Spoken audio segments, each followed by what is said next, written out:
Your source for all things Texas Tech. This is the Ask Level podcast from Double T 97.3.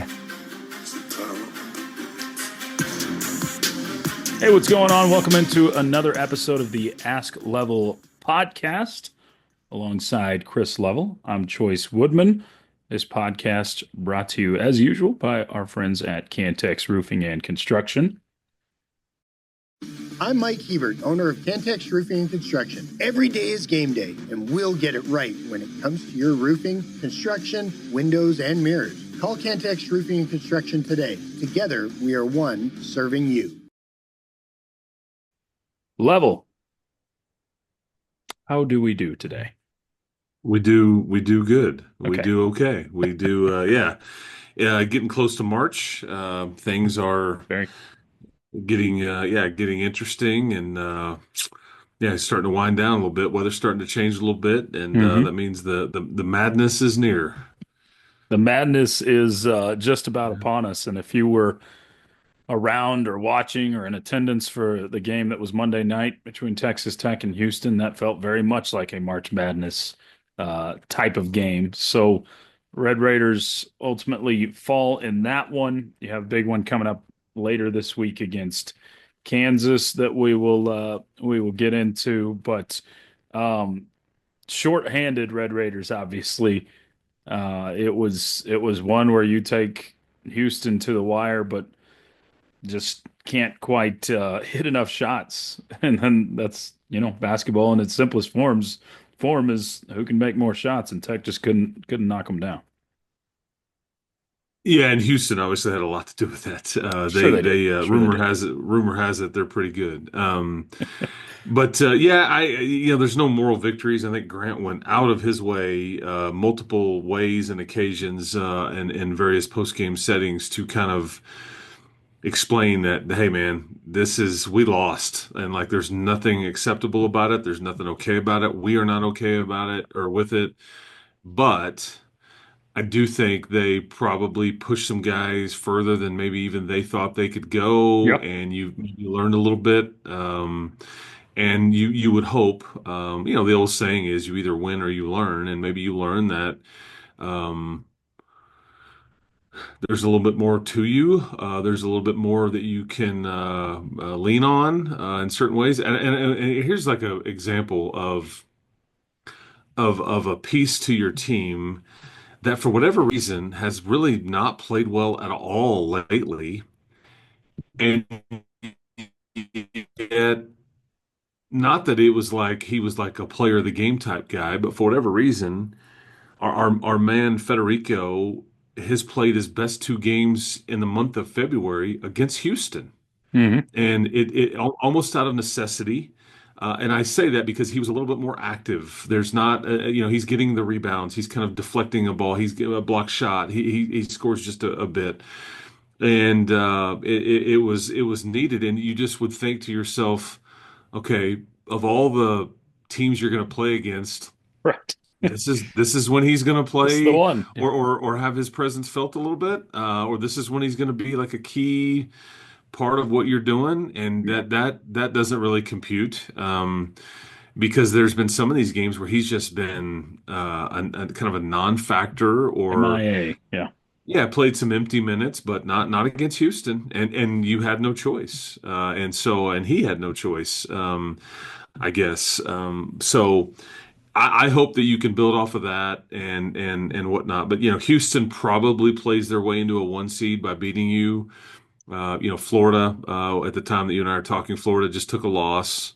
I just think that Houston is just heading toward a 1 seed, and probably heading toward Wichita, Kansas, as their opening round seed or site, if you will. Right.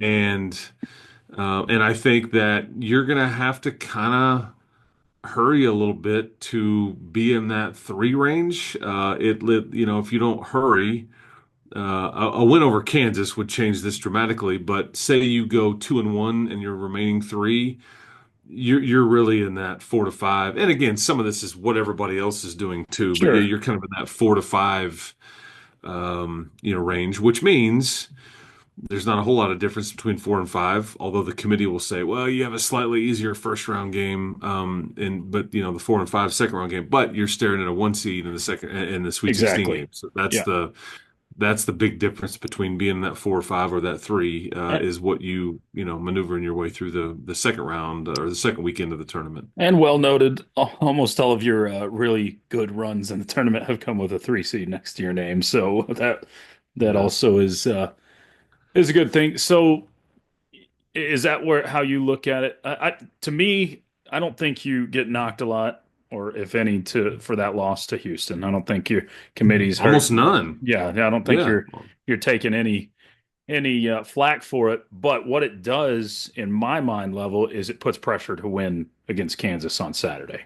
I think Yeah. that's You would have a win over Houston. You would have, again, the way I've phrased this is that your floor would have been higher, mhm. Yeah, on where you can fall and all that. yeah, Like yeah, you would have raised your floor to like, okay, you're not going any lower than, yeah, but you didn't get dinged for that. But you're right, now you've kind of used up some equity a yeah, bit, and now another loss here or there. And I don't think you'll get dinged just a ton for a loss at Kansas. However, this will be a good because the metrics still like Kansas. It's the voters that don't. A right. lot of the analytical and we'll get into that Kansas game and kind of that matchup, but I tell you what you can't afford. You can't afford a loss the next week. Those would hurt your situation. I don't want to say substantially, but that would be you'd take on some water there a bit with a loss to Colorado or Arizona State. Sure. Just because as you and I are sitting here talking, that's the 15th and 16th teams Bottom in the two. conference. Yeah, Yes. yeah. So, Um, so whereas like look at Kansas's schedule. oh yeah, They have on paper the toughest remaining schedule in the regular season in the country. yeah. I mean, Texas Tech, Houston, and Arizona. So, I Pretty mean, tough. yeah. They could finish 10-10. They legitimately could, which is crazy to think about a Kansas team finishing it at 500 in the Big 12. So they're almost in that desperation mode. Obviously, not to make the tournament, but to avoid a rough seed. And is it as I guess clear cut or cut and dry level as Tech goes 3-0, you're a 3 seed? Is it I don't necessarily think so, just because I think that there's too many other factors that come into that. I think that you would put your best foot forward there. I think a win over Kansas, and boy, there's going to be a lot of chatter along those lines, but there's just too much else out there to happen. And like the tournaments and the conference tournaments, those are you can kind of help yourself. You don't necessarily hurt yourself, and it's just it's some gray area there because you've seen teams play their way into a tournament like we saw with NC State sure, last year. sure. We all know all too well how that worked out, and Gross. then they took that and just got all the way to the Final Four with it. Yeah. So I just a 3-0 end of a regular season, I think you can feel pretty good about. Because here's the thing. I guess we can get caught up into 3 or 4 or 5, whatever. I think that as long as you go to, I think what you're rooting for is Denver. I think that's the most attainable, I agree. realistic, and that's I mean, what is that, an 8-hour drive from About seven and Lubbock? a half. Yeah. Yeah, yeah. And so that's really what you're kind of playing for here. Whether it's a 3 or a 4, doesn't matter. You're playing to get to Denver because I don't think Wichita, Kansas is actually closer, but I think Houston's got one of those spots locked up for the top seeds because they only send some of the top seeds at each region. Yeah. And I think that right now Texas A&M may be in line to go there ahead of you is a 2, 3-ish, whatever. And so, Denver would be the fallback, and I think that's okay.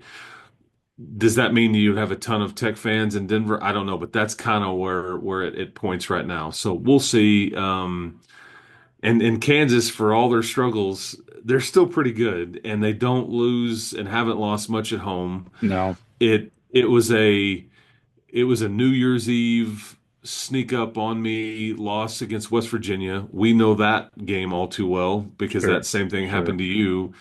And then they lost by a miracle to Houston in overtime, which Kansas had that game won 2 to 3 to 4 times, and just then they lost it. I don't know if it was them losing it as much as it was Houston winning it, but that's the only two losses at home, and they've been pretty good at home the rest of it. And They have. they aren't perfect. They don't have a draft pick. They don't, but it's still a tough place to play. I've been there way too many times to sit here and go, "Oh man, you got them right where you want Yeah, them." and you've got a number And they 10. they just hammered Oklahoma State last week there, and Yeah, and you got a number 10 next to your name right now, Levels. So there's even more motivation to beat a top 10 team on their home floor. Usually it's reversed when you go in there, but um, you've got that going against you, I guess, for their fan base.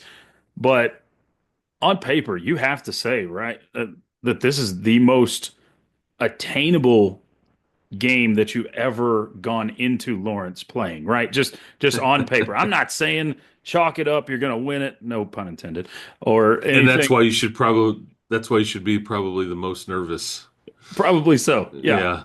Yeah, Right? I mean, yeah, but yeah. but I how mean, many they times have still you have. gone in Yeah, there as a good team and been a what 14-point underdog? yeah, no doubt. Yeah, they're because their biggest problems have been on the road. They've lost 7 games on the road. By an average, I think I looked it up by an average of like 14 points. So that's really when their struggles have come from. And we'll get a good look. I Yeah, think Ken Palm has this as like a 73-72 Kansas win. So I okay, think you feel like that it's going to be really, really close in a couple of sure. possessions. If that's the case, you're unlikely to get a call. But and so much of your Yeah. this game is okay. Who's playing for you? Very good I point. mean, yeah, who is suiting up and what level are they at? Because you're without, or were without your the nucleus that you kind of surrounded all these pieces with, the two guys you wanted to keep and maintain and build this thing around, which was Chance McMillan and Darrion Williams. So, do you have one back? Do you have both back? Or at what level are they back? Is it that's a huge component here. Otherwise, like a lot of the conversation we're having is altered or like kind of deal. So I don't think there's uh much question level that your crowd and atmosphere helped you oh, along thousand to percent. play Yeah. with a 6-man rotation and to keep it that close against Houston on Was one of Monday the night. best environments I've been in. It's not. I've had somebody try to compare it to like the when Beard came back here in Adams's first year. It was not that. That was an all-timer. That'll never be. That's number one. Yep. That, yeah, there was legit anger in that crowd, Yes. and that you cannot describe Hmm. and all that. But this one kind of had some moments where it kind of felt like it. But because it was funny because I'm watching these. This was Houston's first time here, Yeah. and so Malik Wilson had played here. Hmm. LJ Cryer had played here for Baylor, but some of these dudes are walking out from Houston out of Yeah. their tunnel, and an hour before the game, and it's like, boo, and they're like, I mean, I even saw Juwan Roberts like, are they like yelling at me? Like he was just totally What like, did I what do is going wrong? on? Exactly. Well, you're wearing the wrong uniform, Right. and it's really a compliment to Oh, how good they are. Yeah. Houston's ranking and their Yeah. program and their standing in the league and in Of the course. country and all that stuff. But yeah, but yeah, I mean, I was curious how they would handle that because they'd played at Kansas and obviously won. But I mean, you go one in Lawrence and Lubbock. Now they don't have to go to Ames, Iowa this year. That would have been a tough one. Although Iowa State's kind of beat up, but they went to Tucson too. I mean, this is just Yeah. it's a legit a Houston program, man, that they've got a ton of age and experience and culture and shot making. And they got a lot of the pieces that you look at that Sure. can win it all. And if they don't get to San Antonio, I think it'll be a massive disappointment because they graduate a lot. Yeah. Yeah. And of course, that crowd also propelled their I guess electrified even more by Patrick Mahomes being in the building, and that was one of the loudest I've ever heard the building when he was shown on the big screen. But really cool atmosphere. Unfortunately, you do come up short. And what you were talking about leading into that level, okay, what's it look like against Kansas? We'll start there with our questions. Dee from Twitter says, "What's up with Chance McMillie? Is it serious, or is there a chance he misses significant time? Why aren't these guys getting their ankles taped up?" I could go on forever as a former guard with terrible ankles. Well, they do. Everybody gets their ankles taped. I've Yeah. they all have their ankles taped and all that. I just think that they're in a brutal league. You're playing guys 35 minutes in some nights, and Chance has played more minutes than anybody on this team this season. And and that's why I think this is the one and only appearance of a 20 game conference schedule, which I was surprised at this. Yeah. But this is what's going to happen. I mean, they're going to go back to 18, and you're kind of seeing the wear and tear of because theoretically you would be, I mean, in a normal year, this would be like coming up would be the end of your conference schedule, right? Yeah. You're about to play your 18th one, but you still got another week to go, and Well, I don't think you're I really think. seeing a benefit from it, right? Like the 20 game conference schedule, besides the entertainment value, you look at it and it adds equal number of wins and losses, but it takes your overall win percentage down if they were easier games on your schedule in Yeah, non-conference. I thought that TV had dictated this. We want more inventory, Sure. and then all like schools. I'm like, I get one more conference game, home game to sell. Right. That helps me, and so I don't. The whole thing is it's kind of strange to me that it It just is. kind of was here, then it wasn't. It's not going to be here anymore, and I guess that you'll go back to more of the MTE neutral site home and home type scenarios because now you're going to have to come up with two more opportunities to kind of and for like the Big 12 schools you don't have the SEC challenge anymore. The Big East challenge is, I think, going to go away, and so you're going to have to. And I do think I will offer this up too. I do think there has been some discussion about, and again, follow the money, follow the various locations, but it won't Yeah. surprise me if the Big 12 thinks outside the box a bit and has some internal um, tournament or internal, like, let's come up with our own type Okay. non-conference type stuff and maybe have it in Vegas and have it much earlier in the deal, because when you drop it to 18, like, my concern is that there's even more room to make this a bit more unfair or like geared toward, man, somebody got a heck of a draw, or Yeah. because they don't have to go here or there or whatever, or they don't have to play these teams twice. And so it's even, because right now that's the thing. Everybody's playing everybody. So they're going to have to make some decisions here on kind of what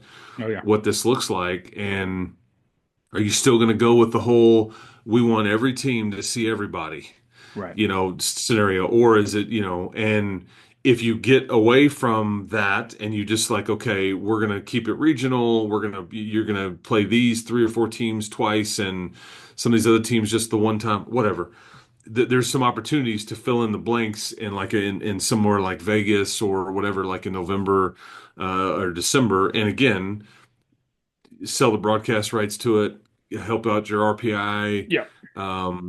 fill in the blanks on all this stuff. These games would not necessarily be conference standings games, but so we'll just kind of see what this looks like. But yeah, there's some change coming for sure. But it seems pretty unanimous. I mean, again, we don't count, but I kind of liked it. But I'm also not having to coach kids through this Right. and deal with the grind of it emotionally, mentally, physically, the whole thing. So. Okay, level. That text mentioned, or that tweet mentioned Chance McMillan. Yeah. Here's one from John that says, uh, "What did you make of the post-game comments from Coach McCasland, It sounds like he's mad at Darrion. Is he, and will this affect the team for the rest of the season? Yeah, I don't. I think it's okay. So the second ago they asked, is chances serious? I don't think so. I mean, I think these are all. I think even Fran Fraschilla said on TV the other day, if this was a Big 12 title game or something, that these guys would have played. I don't think that is inaccurate, but I don't know. Grant or somebody must have told him that. I think that this is tricky because you've got a situation where, okay, ultimately, what is on the line right now, and you're in the tournament. Hmm. Okay, so that is not going to change, and then you have like some professional aspirations, and you've maybe got different people, and what is exactly the injury that you're dealing with? Is Right. it pain tolerance? Is it, man, and we can hurt it more? Or because Grant's really been, to use Grant's words, we'll get to the Darrion thing, but to use his words, he's really been out of his way. Like, we want to get these guys to 100% before we turn them loose type stuff early on in the year. And you know what I mean? This is Yeah. why you held out JT Toppin. This is why, hey, we're going to not let Christian and Elijah play Right. in these first games. We want them back. This is long haul. This is big picture. And Right. so if that's not the case now, I think it's interesting. But it's pretty clear that, yeah, he gave a lot of pause with the way that he answered the question, like after the game was over, because I think he was, I guess in his words, surprised, or he just didn't know about Darrion not going to play or not going to try to play or whatever. And I'm not going to get into all that because I don't know all the details, but I think it's fair to ask that question aloud. Yeah, was there some, and I think we'll know more as the week goes along and like what it looks like this weekend, and you'll kind of get a feel for it. I just think that Darrion is a good kid.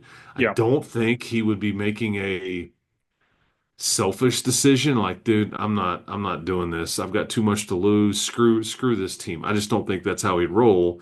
I just think that it appears that Grant maybe felt like he was going to play and he didn't. And he was just kind of like, okay, because I mean, he was really using it as a point to compliment the six that he did have for pushing He through. said that And several times. Yeah. And I mhm. think, I think, and this is just my interpretation. I could be way off on it, but I think based off the comments he had in his post-game interview with you and what he said at the podium after the game, it did feel like sometimes coaches take opportunities to send a message through the media. And I don't know, I don't think it's a long-term issue with Darrion Williams or anything, but I think he was perturbed that Darrion didn't play in this game. And whether that was Darrion's decision or a doctor's decision, it seemed like Coach McCasland was frustrated that he didn't play in this game based off of those comments. Again, what does that mean?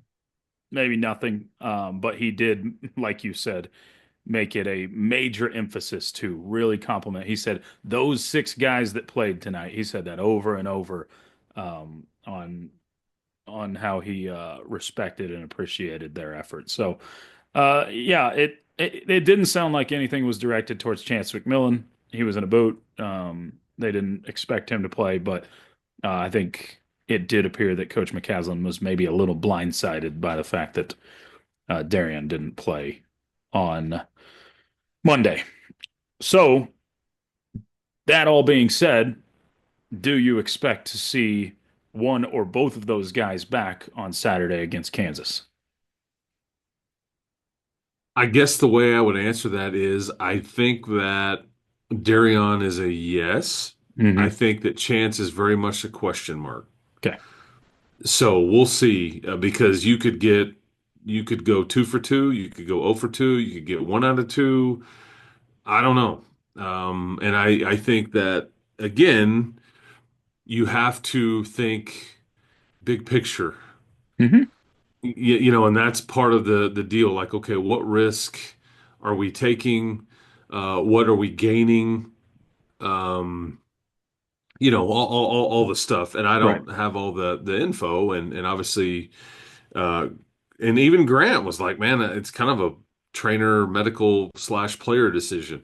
Yeah. So like he can't obviously make anybody play or anything like that. So um, anyway, I guess we'll see. But yeah, all the conversations we're having about the Kansas game, you have to put the old caveat with it, like, well, we'll see who's suiting up for you, because it's pretty clear you have 8 guys you're comfortable with. Because if you're not going past 6 dudes, um, and I think EY would have been seeing he's hurt too. I mean, so that's the Yeah. other. Yeah. Yeah. That's the other thing, and people are like, well, he hadn't played. Well, he did play 21 minutes in Houston, your biggest win of the year, and he gave you 4 Can't points, forget four about that. rebounds, Yeah. and he gave you some stops at the end and done some He things. did. So yeah, I don't want to just gloss over that either. And I saw a lot of conversation, like, how did we get here? Like, what kind of roster are we putting together? Like, why do we only have this or that? Well, you forget about Devin Cambridge. He was supposed to be a part of this deal. Was. Yeah. And you I think Grant is very conscious of, because Grant is really this is kind of how he rolls. He gets like a 7 or 8 guys, and then you get everybody in a role and you ride them. This is just kind of how, and this is how most coaches feel. Yeah, I was There's about to some say this is coaches a normal thing in college normal, basketball. and there's some coaches though that will really try to maximize every spot on their roster. Yeah. And sometimes that you get like unbelievable depth. Well, then other times though that can lead to unhappiness and frustration Hmm. and chemistry issues, because it's like you can't feed 12 to 13 dudes. It's just unrealistic. There's just not enough minutes in a game. It just doesn't work like that. And then Yeah. nobody gets in a rhythm and all this Uh, stuff. And so I mean, we always want to yeah, compare back to 2019. Think about the rotation on that team. You had what, a it was seven and a 8 half dudes. man hmm man rotation, Well, really. yeah. I mean, that's right. Yeah, that's exactly right. And then when Tariq Owens went down, it was like rut row, Yeah. kind of hosed. But Yeah. So I mean, it's a pretty normal thing, especially with good basketball teams. You find your guys and you stick with them. And hopefully your guys can get healthy this week. Let's shift over to football, as we've got one question on the football side of things, Level. And it's about the facilities. That obviously Tech releases a video. They had an event there for the donors, Red Raider Club and that sort of thing on Monday. Patrick Mahomes was there. A whole big shindig to kind of open up and unveil the new Womble football facility. But let's see. Someone asks, Level, have you had the opportunity to tour the new football facility? And if you have, what were your impressions?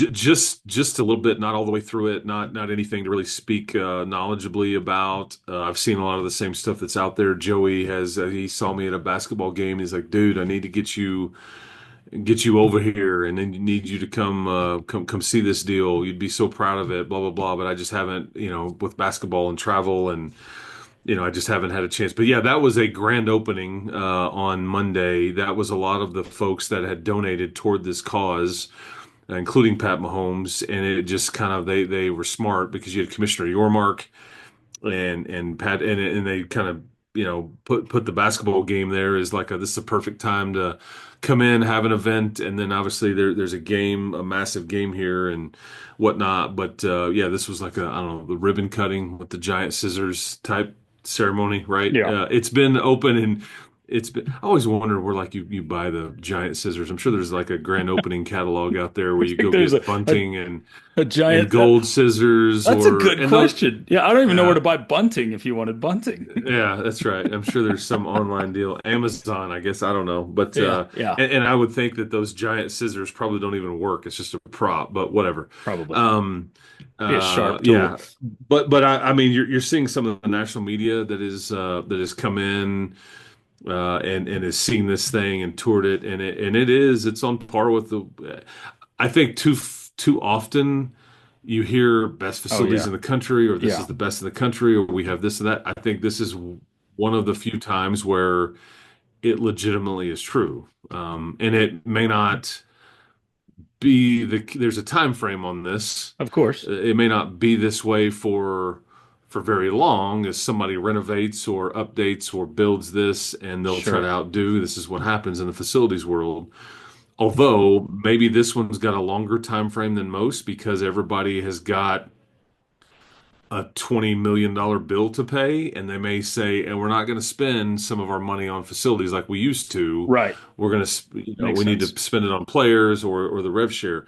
But at some point, but they, this is part of, they went and looked at Clemson and Oregon and Georgia and Ohio State. They went and looked at these places and toured them and pulled the best parts of what they could. I mean, it doesn't have a slide and some of the silly stuff like some of these things have, but it's got a barber shop. It's got a podcast studio.